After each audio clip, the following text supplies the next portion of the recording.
Hi friends, welcome back to my channel at ಅದೃಚ್ಚ. ಇವತ್ತು ನನ್ನ ತಮ್ಮನ ಮಗಂದು ನಾಮಕರಣ ಮತ್ತು ಮಂಡೆ ಎರಡನ್ನೂ ಸಹ ಇಟ್ಕೊಂಡಿದ್ವಿ. ಇದು ಬಂದುಬಿಟ್ಟು ಹಿರಿಯೂರು ತಾಲೂಕು ಧರ್ಮಪುರ ಹೋಬಳಿ ಕುಂದಲುಗುರ ಗ್ರಾಮದಲ್ಲಿರ್ತಕ್ಕಂತಹ ನಮ್ಮ ಮನೆ ದೇವರಾಗಿರ್ತಕ್ಕಂಥ ಭೈರವೇಶ್ವರ ಸ್ವಾಮಿ ಸನ್ನಿಧಿಯಲ್ಲಿ ಇಟ್ಕೊಂಡಿದ್ವಿ. ನಾವು ಊರಿನ ಹೊರಗಡೆ ಇರ್ತಕ್ಕಂತಹ ದೇವಸ್ಥಾನದ ಹತ್ರ ಈ ಫಂಕ್ಷನನ್ನು ಇಟ್ಕೊಂಡಿದ್ವಿ. ಹಾಗಾಗಿ ಊರಿನ ಒಳಗಡೆ ಇರ್ತಕ್ಕಂಥ ದೇವಸ್ಥಾನದಿಂದ ತ್ರಿಶೂಲನ ತೊಗೊಂಡು ಬರಬೇಕಾಯಿತು. ಅದನ್ನು ತರೋದಕ್ಕೆ ಈ ರೀತಿ ಕಳಸನ ಒರೆಸ್ಕೊಂಡೇ ಕರ್ಕೊಂಡು ಬರಬೇಕಾಯಿತು. ಹಾಗಾಗಿ ನಮ್ಮ ಅಣ್ಣನ ಮಗಳ ಮೇಲೆ ಒರೆಸ್ಕೊಂಡು ಹೊರಟ್ವಿ.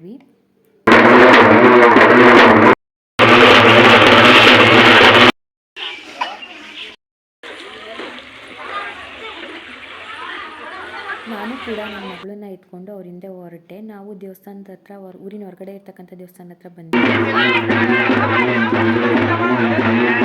ಇನ್ನು ಮರಿ ಕಡಿಯೋದಕ್ಕೆ ಮತ್ತು ಮಂಡೆ ತೆಗಿಯೋದಕ್ಕೆ ಕೂಡ ಲೇಟ್ ಆಗುತ್ತೆ ಅಂತ ಹೇಳ್ಬಿಟ್ಟು ಫಸ್ಟು ನಾಮಕರಣ ಮುಗಿಸ್ಕೊಂಡ್ಬಿಡೋಣ, ಫೋಟೋಗೆಲ್ಲ ಕೂದಲು ಹೇರೆಲ್ಲ ಇರೋದಿಲ್ಲ ಅಂತ ಹೇಳ್ಬಿಟ್ಟು ನಾವು ಫೋಟೋ ಸೆಷನನ್ನು ಮುಗಿಸ್ಕೊತಾ ಇದ್ವಿ.